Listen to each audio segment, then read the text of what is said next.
MS ಪಾಳ್ಯದಲ್ಲಿ ರಸ್ತೆ ಅಭಿವೃದ್ಧಿ ಕಾಮಗಾರಿ ಮಂದಗತಿಯಲ್ಲಿ ನಡೆಯುತ್ತಿದೆ ಎಂದು ಸ್ಥಳೀಯರು ಆಗ್ರಹ ವ್ಯಕ್ತಪಡಿಸಿದರು. ರಸ್ತೆ ಅಭಿವೃದ್ಧಿ ಕಾಮಗಾರಿಯನ್ನು ಪ್ರಾರಂಭ ಮಾಡಿ ವರ್ಷಗಳು ಕಳೆದರೂ ಪೂರ್ಣಗೊಂಡಿಲ್ಲ ಎಂದು ದೂರಿದ್ದಾರೆ. ರಸ್ತೆ ಮಧ್ಯದಲ್ಲಿ ದೊಡ್ಡ ಗಾತ್ರದಲ್ಲಿ ಗುಂಡಿ ಬಿದ್ದಿದೆ. ಅಲ್ಲಿ ತಿರುವು ಬೇರೆ ಇರುವುದರಿಂದ ವೇಗವಾಗಿ ಬರುವ ವಾಹನಗಳು ಗುಂಡಿಗೆ ಬೀಳುವ ಅವಕಾಶಗಳು ಇದ್ದರೂ ಸಂಬಂಧಿತ ಅಧಿಕಾರಿಗಳು ಕ್ಯಾರೆ ಎನ್ನುತ್ತಿಲ್ಲ ಎಂದಿದ್ದಾರೆ. ಇದಕ್ಕೆ ಸಂಬಂಧಿಸಿದಂತೆ ಈಗಾಗಲೇ ಹಲವಾರು ಮಾಧ್ಯಮಗಳಲ್ಲಿ ಸುದ್ದಿ ಪ್ರಸಾರವಾಗಿದ್ದರೂ ಅಧಿಕಾರಿಗಳು ಹಾಗೂ ಇಂಜಿನಿಯರ್ಗಳು ನಿರ್ಲಕ್ಷ್ಯ ತೋರಿದ್ದಾರೆ ಎಂದು ಆಕ್ರೋಶ ವ್ಯಕ್ತಪಡಿಸಿದರು.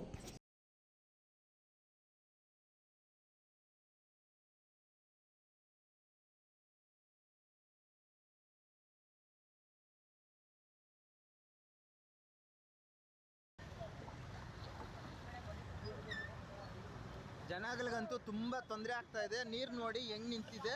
ಇಷ್ಟೇ ಅಲ್ಲ, ಇನ್ನು ಆ ಕಡೆ ತುಂಬ ಇದೆ. ರೋಡಿಂದ ಆ ಕಡೆ ಮನೆಗಳು, ಆಫೀಸ್ಗಳು ಮತ್ತು ಹಾಸ್ಪಿಟಲ್ ಒಳಗಡೆ ಎಲ್ಲ ನೀರು ನುಗ್ಗುತ್ತಾ ಇದೆ.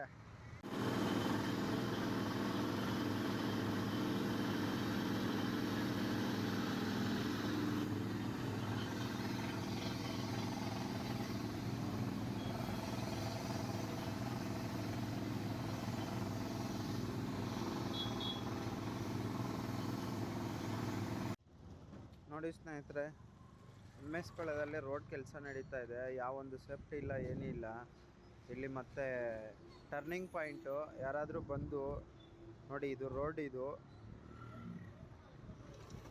ನೀವೇ ನೋಡ್ಕೊಳ್ಳಿ.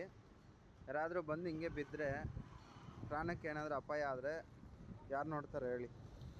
ನೋಡ್ಕೊಳ್ಳಿ. ಇದು MS ಪಾಳ್ಯ ಮೈನ್ ರೋಡ್. ಇದು ಮೆಂಡು ನ್ಯೂಸ್ ನೆಟ್ವರ್ಕ್, ಸತ್ಯದ ಕನ್ನಡಿ.